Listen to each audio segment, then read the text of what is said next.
दोस्तों, आप सभी का स्वागत है।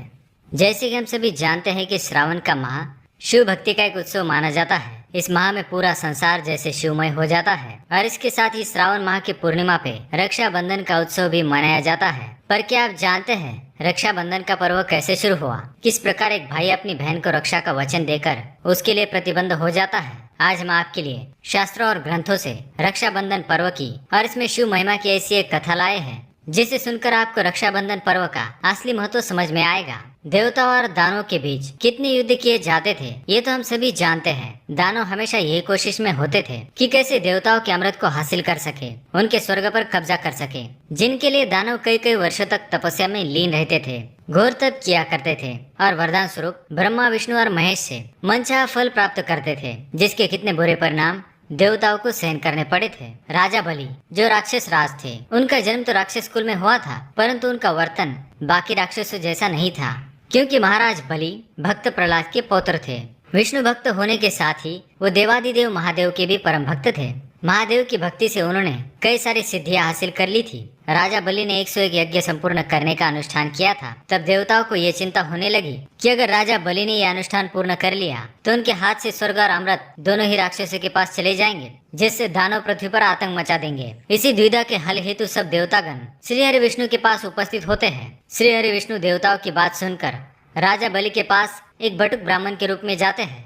क्योंकि राजा बलि को महादानी भी कहा जाता है, इसलिए उनके द्वार पर आए किसी भी याचक को वो खाली हाथ जाने नहीं देते थे। जब भगवान विष्णु वामन अवतार में एक याचक के रूप में राजा बलि के पास आते हैं तो राजा बलि उनसे कुछ मांगने को कहते हैं, जिस पर भगवान वामन उन्हें 3 पग भूमि मांगते हैं। राजा बलि ने वचनबद्ध होकर उस बटुक ब्राह्मण को 3 पग भूमि देने का वचन दिया। राजा बलि से वचन प्राप्त करते ही बटुक ब्राह्मण वामन ने विराट रूप धारण कर लिया।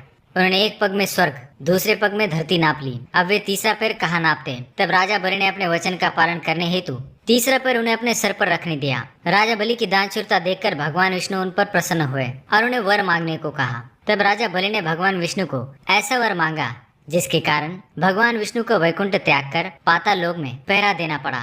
उधर श्री हरि विष्णु से वियोग में माता लक्ष्मी को सहन नहीं हो रहा था। माता लक्ष्मी इनके निवारण हेतु भगवान शिव जी के पास आती है। शिव जी माता लक्ष्मी से कहते हैं कि राजा बलि वचनबद्ध पुरुष है।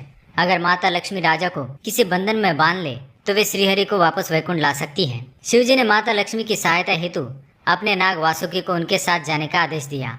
माता लक्ष्मी पाताल लोक पहुंचती है और एक नाग कन्या का रूप धारण करती है। वे राजा बलि के पास पहुंचती है और उनसे सहायता के लिए अनुग्रह करती है और वासुकी जो उनकी सहायता हेतु आए थे वे एक रक्षा सूत्र में बदल जाते हैं और माता लक्ष्मी राजा बलि को ये रक्षा सूत्र बांध देती है। राजा बलि माता लक्ष्मी को वचन देते हैं कि वे सदैव उनकी रक्षा करेंगे और उन्हें मनचाहा फल प्रदान करेंगे। तब माता लक्ष्मी अपने देवी स्वरूप में आती है और उनसे श्रीहरि को मांग लेती है। तब राजा बलि उनसे कहते हैं कि आज से जो भी स्त्री किसी पुरुष को रक्षा सूत्र बांधकर मन से भाई मानकर अपनी रक्षा का वचन मांगेगी तो भाई बहन की रक्षा करने के लिए बंधन में बन जाएगा और वासुकी नाग रूपी रक्षा सूत्र हमेशा भाई की कलाई पे बांधने से भाई की सारी बलाएं टल जाएंगे।